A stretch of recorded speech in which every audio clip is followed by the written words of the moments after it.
What's going on, tribe? I feel like I have to come and make this video because if I don't make it, I'm gonna be honest with you, it's not gonna get made. And the more I continue to be completely rigid with myself and have these expectations that it just needs to look a certain way, the imposter syndrome will take over. There will always be something that has to be done before I can record. And so one of the things that I've been sitting with in this journey is just simply, are we gonna let the airplane go? Okay. Hopefully that's better and you all can hear me. But one of the things that I've been sitting with in this journey is like, and not in just the journey in general, but just the aspect of the journeying that I'm doing right now in this moment is just accepting where I am, who I am, and allowing myself to embellish in the moment. If that's even a thing, like embellishment or to embellish in the moment. It sounds good. Rendezvousing in the moment. So a message I feel that came to me from spirit is like, if you're gonna flow, flow. Even if it doesn't look the way you feel it's supposed to, even if it doesn't look like the other people in the space, those things will be created for you. The universe works for you always. So more recently, I can tell you my plan. My intention was to write my articles and then create these videos about these things or issues or topics or thoughts that I have been sitting with. And if I wait to do that, I'm never going to make the video. So I'm just going to let it flow. And as it comes, I'm hoping that it will find who it needs to find and that the message is where it needs to be. And over time, as I grow, the space will be better.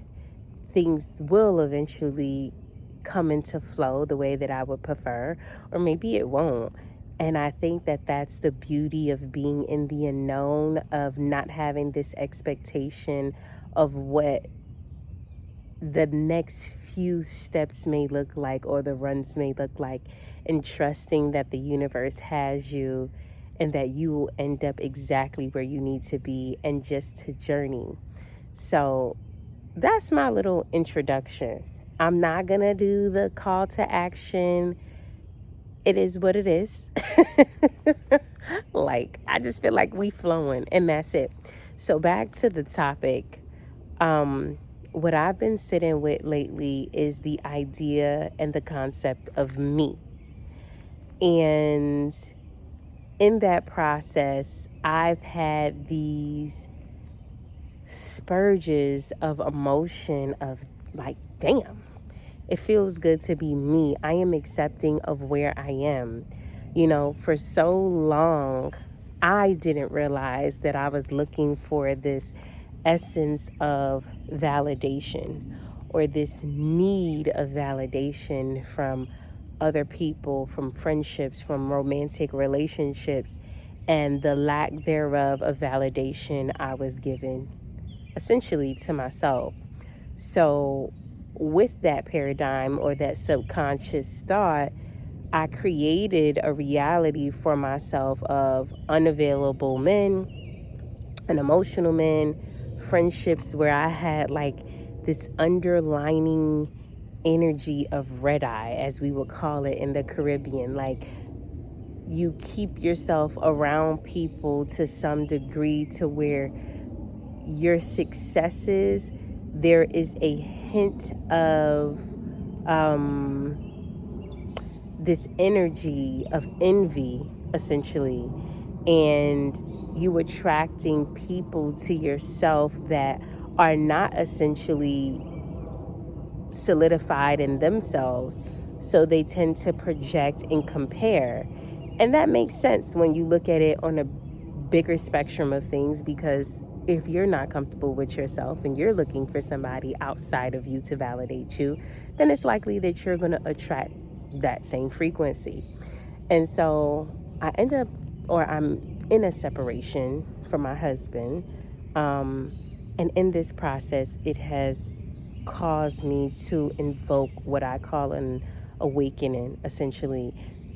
It's not the awakening of which I have experienced, like my first spiritual awakening, but the awakening of really coming home to myself. And so it has allowed me and propelled me, one, to establish extreme boundaries. What is my safe space? What is not my safe space?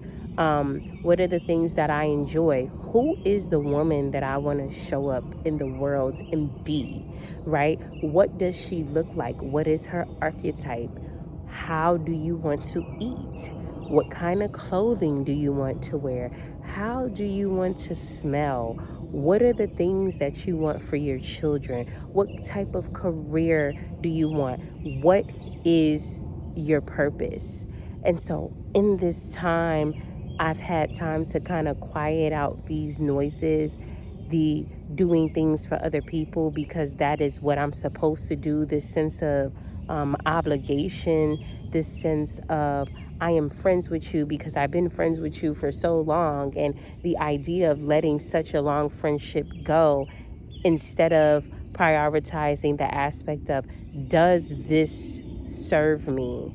Or even in relationships with people where I've minimized my feelings in the aspect of feeling some type of way or feeling a sense of betrayal, and continuing in those relationships with those people because I'm so far removed from myself that I quiet that voice, not honoring that version of myself or my soul, essentially. So as I've worked through these things, and it's been 2 years now since I've been in separation, but as I've worked through these things and I've been taking the gradual steps in trusting God or spirit or what so have you, the creator, and just building my relationship and finding my way home to myself, and I identifying who I am and enjoying this journey of discovery of me, it has been so validating. It has been like a child going to the candy shop, like exploring different scents and perfumes and products and makeup and just all of the things. Like I had locks. I wouldn't say this time last year. It's been going on a year since I cut my hair. But prior to, I had locks. And one day I just woke up and just cut them things off. I just cut them off.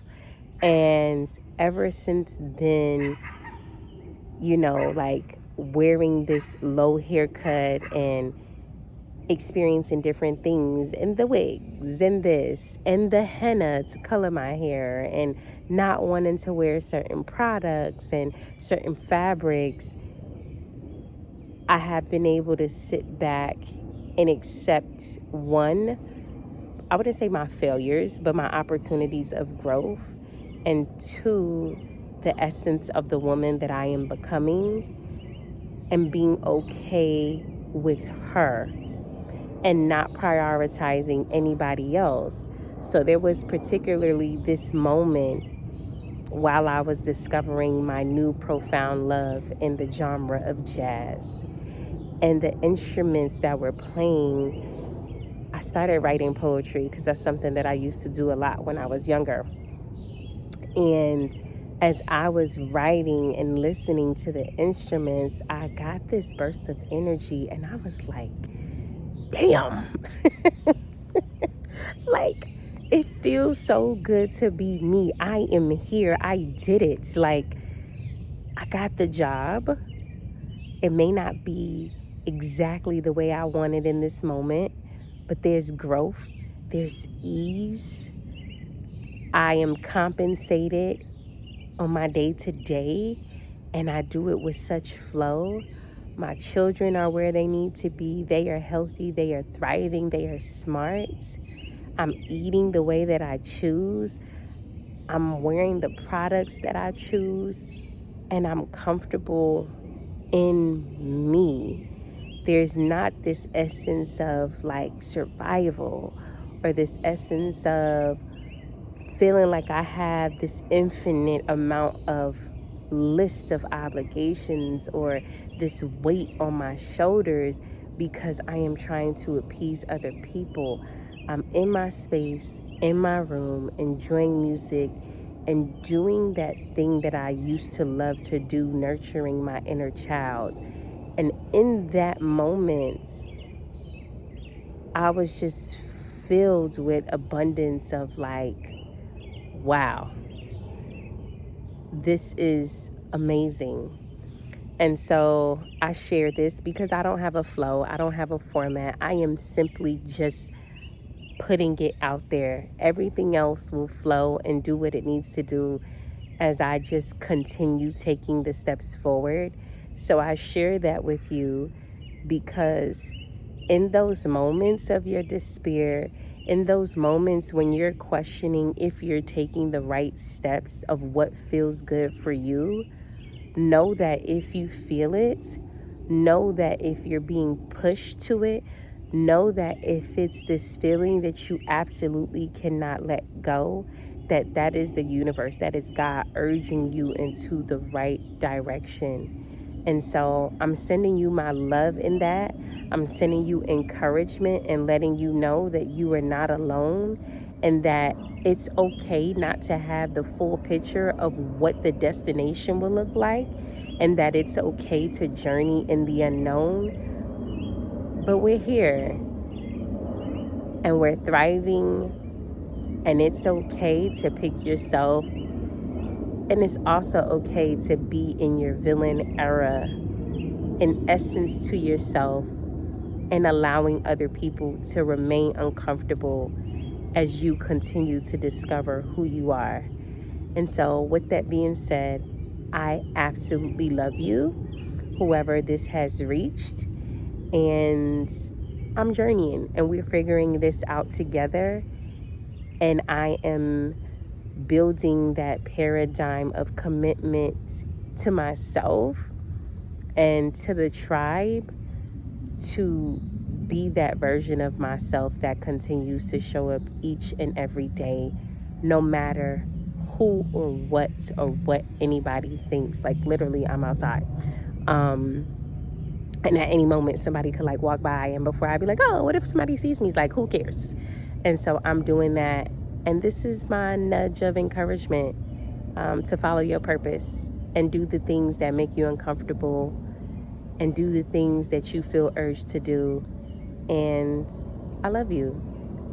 And as I do that, I see this beautiful bird flying on the tree. So I think that the message has concluded. And don't forget to leave comments and share what it is that you're working on or just moving through and what you're discovering about yourself. Until next time, I love you.